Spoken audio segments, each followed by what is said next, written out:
Hello friends and welcome back into our luxurious League on Lock studios. It is Power Rankings Monday, which is why it's everybody's favorite day of the week. The LCK had an extremely spicy weekend and week for that matter. It was the final week where we're going to have games on Friday, and with week 6 behind us, there's only 2 weeks left of regular season action, which means we're getting down to the nitty-gritty, and SKT continues climbing up and keeping their playoff hopes and dreams alive. But first, for the Week 6 Power Rankings, we got some changes at the very top. Gen G came in at the top spot last week. They have been usurped, dethroned, whatever term you want to use. Griffin retakes that top spot. I know Gen G beat them in a 2-0 series, but it was the closest 2-0 set you're ever going to see. And because of how dominant Griffin was against the likes of Kingzone,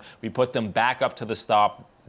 That combined with KT taking down Gen G this week. Gen G actually went 1-2. Their only game win was against Griffin, and it was an extremely close best of 3, even though it was 2-0. We're giving Griffin the top spot back at 11-5. They hold their own destiny. They can finish with a bye if they win out going forward, and they have the toughest part of their schedule behind them. So there's a good chance we're seeing the Griff boys with a bye right through the gauntlet. KT comes in at number 2 because, again, they took down Gen G. I know they still can't beat Kingzone, but they've proven they can beat anyone else in the LCK this summer. Don't get too hyped, though, heading into playoffs, because that is KT's main weakness, but they're coming in that 2 spot. Gen G down a couple of spots to number 3 because they went 1-2. They're still, I mean, the top 3 in the LCK are scary. They're scary teams. You don't want to meet any of them in the playoffs.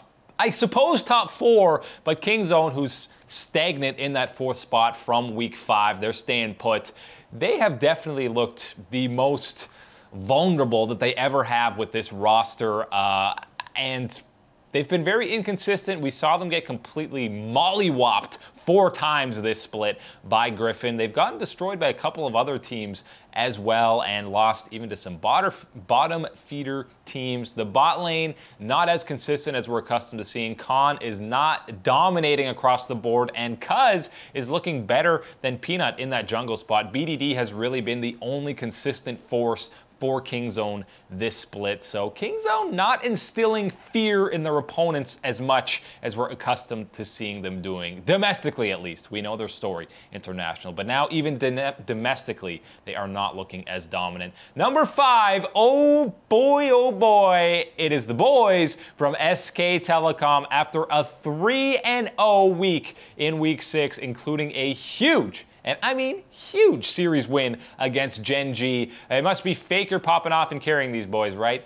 Pyrian is still in there, 8-2 since he came back after being benched before. Faker was benched, and now he's 8-2 since he's come in, and SKT looks like a revitalized team. Their entire play style, apparently Blank and Bang just play with ankle weights whenever they're playing with SKT, or wrist weights, whatever's slowing them down. They look miles better. Blank's actually proactive in the early game. Bang is playing mostly marksman and actually 1v9ing some of these contests. He's playing much more aggressively. He's putting on his carry pants because he knows with Faker out of the lineup, he has to do just that. But also, so much credit to Pyrian for playing so well for them. But we'll get to that a little bit later. But SKT, now they're tied at 8-7 with Afrika. Hanwha Life is 8-6. They have some tough competition still to close out.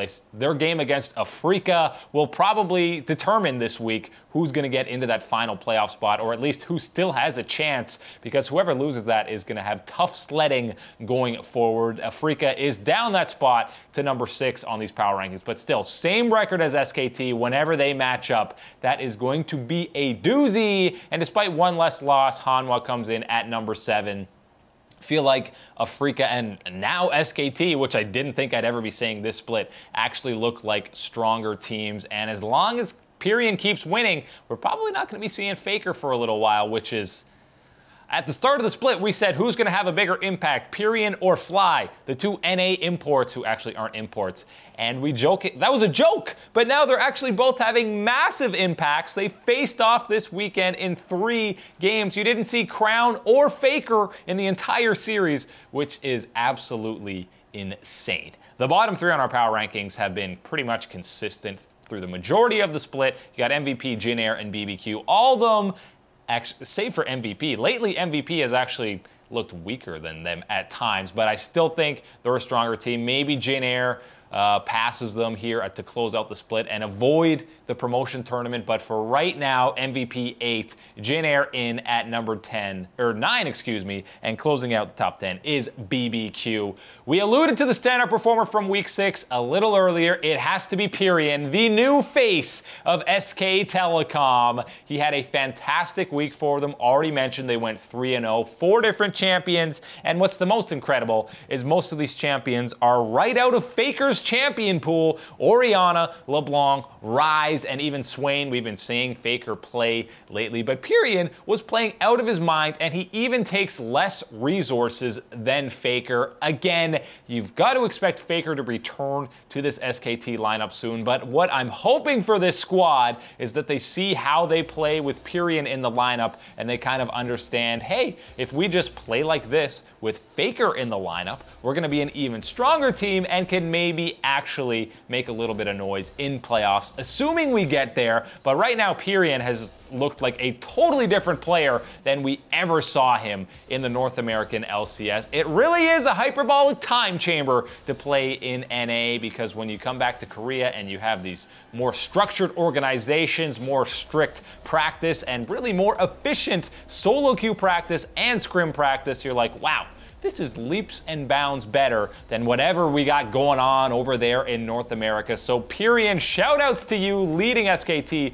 to a 3-0 weekend, and didn't think it'd be possible, but they're looking like they could make playoffs. Again, they still have a tough schedule ahead of them against the likes of Afrika. I believe they play Griffin and Kingzone to close out the regular season, but Kingzone has looked questionable as of late, so the SKT playoffs hype train is far from dead. That's all the time today for League Unlocked. Thank you guys very much for watching, and you know what? We'll see you tomorrow.